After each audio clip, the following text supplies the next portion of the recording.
to get rid of an improper fraction. Teach you how to get a percentage from a fraction. I teach you everything you need to know about fractions. Fractions, what's that? Lights, camera, action.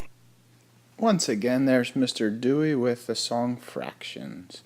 Today we're going to learn how to find a fraction of a fraction.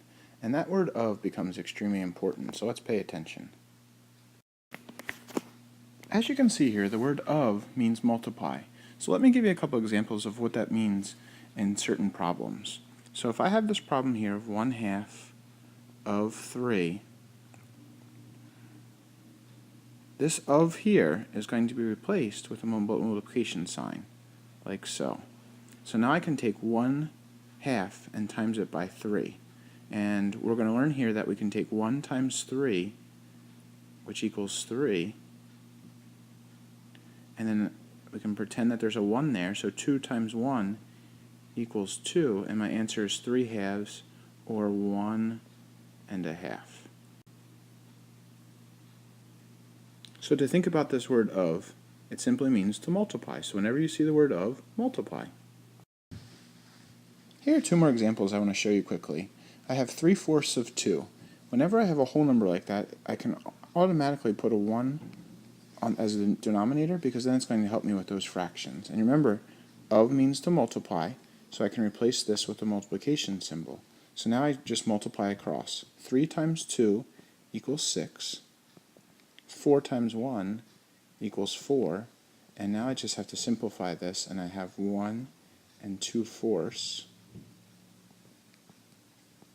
or 1 1/2, because 2 goes into both of those. So for that example, I have 1 1/2. Down here in the second example,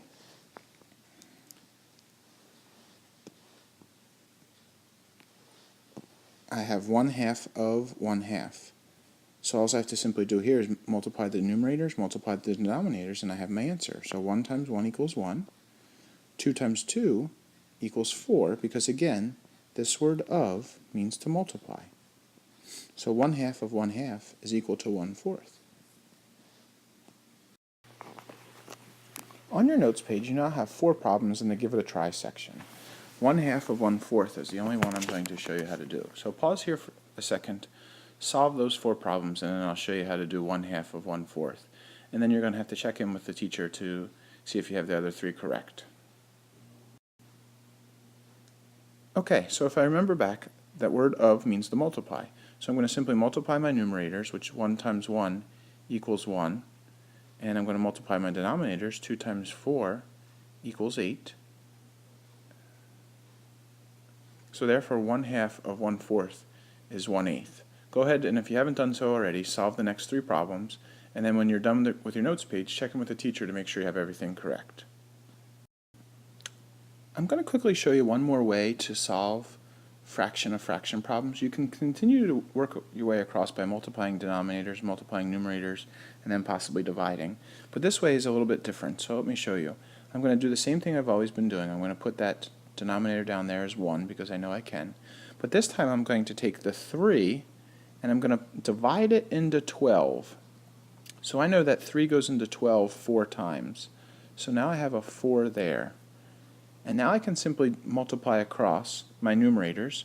2 times 4 equals 8. And I have a denominator of 1 left.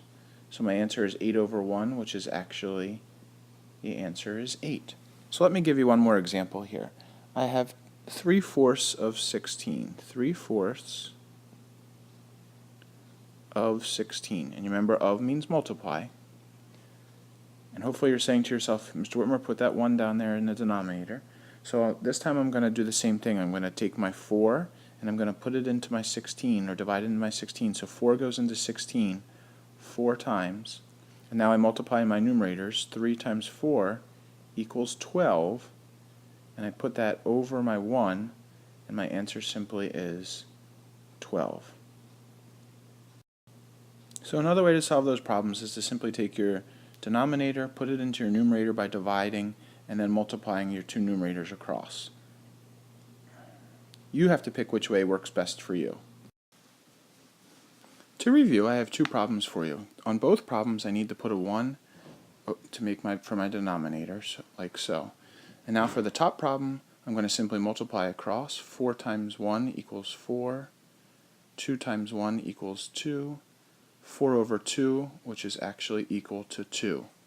In my bottom problem, I'm going to take my 3, my denominator, and divide it into my 12. 3 goes into 12 4 times, and I have 2 times 4 equals 8 over 1, which is actually equal to 8.